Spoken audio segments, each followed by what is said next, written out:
Satisfaction ಜಾಸ್ತಿ ಇದೆ. ಯಾಕಂದರೆ ನಾನು ನಿಜವಾಗ್ಲೂ ಎಷ್ಟು ಎಕ್ಸ್ಪೆಕ್ಟ್ ಮಾಡಿದ್ರೆ ಜನ ಬರ್ತಾರೆ. ಇವತ್ತು ಬಹುಶಃ ಹೆಚ್ಚಿನ ಸಂಖ್ಯೆಯಲ್ಲಿ ನಮ್ಮ ದುರ್ಗಾಪುರದ ಮಹಿಳೆಯರು ಹೆಚ್ಚಿನ ರೀತಿ ಬಂದಿದ್ದಾರೆ. ನೇಕಾರರಂತೂ ನಮ್ಮ ನೇಕಾರ ಸಮಿತಿ ದೊಡ್ಡಬಳ್ಳಾಪುರ ಸೀರೆ ಸಂತೆ ಸಮಿತಿಯ PC ವೆಂಕಟೇಶಣ್ಣವರು, ದೇವರಾಜಣ್ಣವರು ಎಲ್ಲರೂ ಸೇರಿ ಇಡೀ ಸಮಿತಿ ಉತ್ತಮವಾದಂಥ ಕೆಲಸ. ವತ್ಸಲ ಮೇಡಮ್ ಅವರು ಇದ್ದಾರೆ, ನಾಯಕ್ ಮೇಡಮ್ ಅವರು ಎಲ್ಲರೂ ಇದ್ದಾರೆ. ಉತ್ತಮವಾದಂಥ ಆಯೋಜನೆ ಮಾಡಿದ್ದಾರೆ. ಎಲ್ಲ ಮಳಿಗೆಗಳು ತುಂಬ ಇದೆ. ಜನ ಒಂದು ಮಾಹಿತಿ, ಮಧ್ಯಾಹ್ನ ಕಾರ್ಪೆಟ್ ಹಾಕಬೇಕು, ಸಂಜೆ ಉದ್ಘಾಟನೆ ಅಂದ್ಕೊಂಡಿದ್ದೀವಿ. ಬೆಳಗ್ಗೆ 11 ಗಂಟೆಗೆ ಸ್ಟಾಲ್ ಹ್ಯಾಂಡ್ ಓವರು ನಮ್ಮ ನೇಕಾರರು ಕೊಟ್ಟಿದ್ದು. 11 ಗಂಟೆಯಿಂದನೇ ಸೇಲ್ಸ್ ಶುರುವಾಗಿ ಇದುವರೆಗೂ ಒಳಗಡೆ ಬರೀ ಗ್ರೀನ್ ಮ್ಯಾಟ್ ಹಾಕಿದ್ದೀವಿ. ನೀವು ನೋಡಿದ್ರಿ ಅಂದರೆ ಕಾರ್ಪೆಟ್ ಹಾಕಕ್ಕೆ ಜನ ಬಿಡ್ತಿಲ್ಲ. ಸೊ ರಾತ್ರಿ ಹೇಗಾದರೂ ಮಾಡಿ ಕಾರ್ಪೆಟ್ ಹಾಕಿ ಜನರನ್ನು, ಮಹಿಳೆಯರು ಬಂದಿದ್ದಾರೆ. ಎಲ್ಲ ಯುಗಾದಿ ಹಬ್ಬ ಇದೆ, ಮುಂದಕ್ಕೆ ಹಬ್ಬಗಳು ಇದ್ದಾವೆ, ಎಲ್ಲ ಬಂದಿದ್ದಾರೆ. ಉತ್ತಮ ರೀತಿಯಲ್ಲಿ ನೇಕಾರರಿಗೆ ಅನುಕೂಲ ಆಗೋ ರೀತಿಯಲ್ಲಿ ಕಾರ್ಯಕ್ರಮ ನಡೀತಾ ಇದೆ. ನಮ್ಮ ಮೂಲ ಉದ್ದೇಶ ಇದ್ದಂಥದ್ದು ಸಾಂಸ್ಕೃತಿಕ ಚಟುವಟಿಕೆ, ಮನೋರಂಜನೆ ಕಾರ್ಯಕ್ರಮ ಬೇರೆ. ನೇಕಾರರಿಗೆ ಅನುಕೂಲ ಆಗಬೇಕು. ಆಚೆಯಿಂದ ಬರುವಂಥವ್ರು ಬಂದು ಸೀರೆಗಳನ್ನು, ದುರ್ಗಾಪುರದ ಸೀರೆಗಳನ್ನು ಖರೀದಿ ಮಾಡಬೇಕು. ಈ ಮೂಲ ಉದ್ದೇಶ ಈಡೇರಿದೆ. ಒಂದು ಒಳ್ಳೆ ಚಾಲನೆ ಸಿಕ್ಕಿದೆ. ಅದಕ್ಕೆ ಭಾನುವಾರ ಇದಕ್ಕೆ 5 ಪಟ್ಟಾದರೂ ಬರ್ತಾರೆ ಅನ್ನೋ ನಂಬಿಕೆ ಇದೆ. ಅದು ಹೆಂಗೆ ಕಂಟ್ರೋಲ್ ಮಾಡಬೇಕು ನಮ್ಮ ಸಮಿತಿಯವರು, ನಮ್ಮ ಪೊಲೀಸರು ಉತ್ತಮವಾದಂಥ ಸಹಕಾರ ಕೊಡಬೇಕು. ಸರ್, ಎಷ್ಟು ಸ್ಟಾಲ್ಗಳನ್ನ ಮಾಡಲಾಗಿದೆ? ಎಕ್ಸಾಕ್ಟ್ಲಿ 70 ಸ್ಟಾಲ್ ಮಾಡಿದ್ದೀವಿ.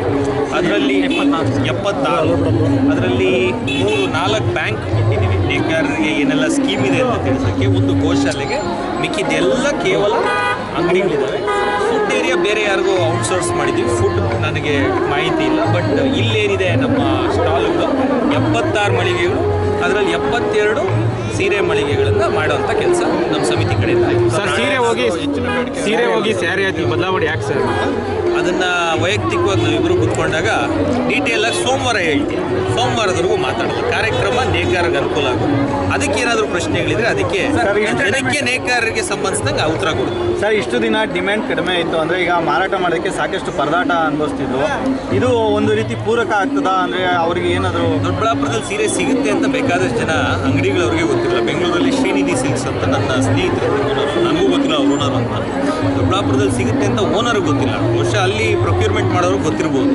ಸೊ ಈ ರೀತಿ ಒಂದು ಸ್ಯಾರಿ ಶೋರೂಮ್ ಓನರ್ಗೆ ಗೊತ್ತಿಲ್ಲ ಅಂದರೆ ಮಹಿಳೆಯರಿಗೆ ಹೆಂಗೆ ಗೊತ್ತಿರುತ್ತೆ? ಅದನ್ನು ತಿಳಿಸುವಂಥದ್ದು ಅಷ್ಟೇ ನಮ್ಮ ಉದ್ದೇಶ. ಏನಿಲ್ಲೇನೋ ಬ್ರ್ಯಾಂಡು, ಒಂದು ಬ್ರ್ಯಾಂಡ್ ಅನ್ನೋದಕ್ಕಿಂತ ದೊಡ್ಡಬಳ್ಳಾಪುರದ ಸೀರೆ, ದೊಡ್ಡಬಳ್ಳಾಪುರದಲ್ಲಿ ನೇಕಾರರು ಇದ್ದಾರೆ ಅಂದರೆ ನಂಬಲ್ಲ ಜನ. ದೊಡ್ಡಬಳ್ಳಾಪುರದಲ್ಲಿ ನೇಕಾರರು ಇದ್ದಾರೆ, ದೊಡ್ಡಬಳ್ಳಾಪುರದಲ್ಲಿ ಸೀರೆನೂ ತಯಾರಾಗುತ್ತೆ ಅನ್ನೋ ಒಂದು ಪ್ರಪೋಸಲನ್ನು ಇಡಬೇಕಾಯಿತು. ಮಹಿಳೆಯರಿಗೆ ಗೊತ್ತಾಗಬೇಕಾಯಿತು. ಮಹಿಳೆಯರಿಗೆ ನಾವೇನು 10 ಸತಿ ಹೇಳೋದು ಬೇಕಿಲ್ಲ, 1 ಸತಿ ಹೇಳಿದ್ರೆ ಸಾಕು. ಹಾಗಾಗಿ ಬಹುಶಃ ಇದೊಂದು ಸಕ್ಸಸ್ ಆಗಿದೆ. ಪ್ರತಿ ವರ್ಷ ಇದನ್ನು ಮಾಡ್ತೀವಿ. ಏನೋ ನಮ್ಮ ಮೂಲ ಉದ್ದೇಶ ಇರೋದು ಇದೇ ರೀತಿ 108 ಮಳಿಗೆಗಳು ಕುರುಬರಳ್ಳಿಯಲ್ಲಿ ಆಗಬೇಕು. 108 ಜನ ನಮ್ಮ ನೇಕಾರರು ಸ್ಟಾಲ್ಗಳು ಇಟ್ಕೊಬೇಕು. ಈ ರೀತಿ ಒಂದಿನ ಅಲ್ಲ, ಪ್ರತಿದಿನ ಅವ್ರಿಗೆ ಬಿಸ್ನೆಸ್ ಆಗಬೇಕು. ಅದಕ್ಕೊಂದು ಮೊದಲನೇ ಹೆಜ್ಜೆ. ಸರ್, ಈಗ ಸದ್ಯ ಸೀರೆಗಳ ವಹಿವಾಟು ಎಷ್ಟಾಗಿದೆ ಸರ್? ನನಗೆ ಗೊತ್ತಿಲ್ಲ ಸರ್. ವಹಿವಾಟಿನ ಬಗ್ಗೆ ನನಗೆ ಐಡಿಯಾನೇ ಇಲ್ಲ. ನಾವು ಸ್ಟಾಲ್ ಮಾಡಿರೋದು ಸಂಪೂರ್ಣ ಉಚಿತ.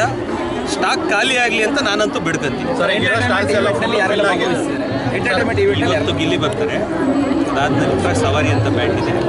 ನಾಳೆ ನಮ್ಮ ಪ್ರಾಣೇಶ್ವರು ಮತ್ತು ಕಾಮಿಡಿ ಕಿಲಾಡಿಗಳು ಬರ್ತಾರೆ. ನಾಳಿದ್ದು ರಘು ದೀಕ್ಷಿತ್. ಸರ್, ಈಗ ಇವತ್ತೊಂದೇ ದಿನ ಅಥವಾ 3 ದಿನ ಕಂಟಿನ್ಯೂ ಆಗಿದೆ? ಸರ್, ಈಗ ಇನ್ಸ್ಟಾಲ್ ಆಗಿರೋ ಸ್ಟಾಲ್ಸ್ ಎಲ್ಲ ಫಿಲ್ ಆಗಿದೆ. ನಾಳೆ ಏನಾದರೂ ಹೆಚ್ಚುವರಿ ಆಗಿದೆ? ಇನ್ನೆಲ್ಲ ಹಾಕೋದು ಜಾಗ ಇಲ್ಲ. ಇರೋ ಜಾಗದಲ್ಲಿ ಏನು ಮಾಡ್ಬೇಕು ಅದನ್ನು ಮಾಡಿದ್ದೀವಿ. ಧನ್ಯವಾದಗಳು. ಥ್ಯಾಂಕ್ಸ್.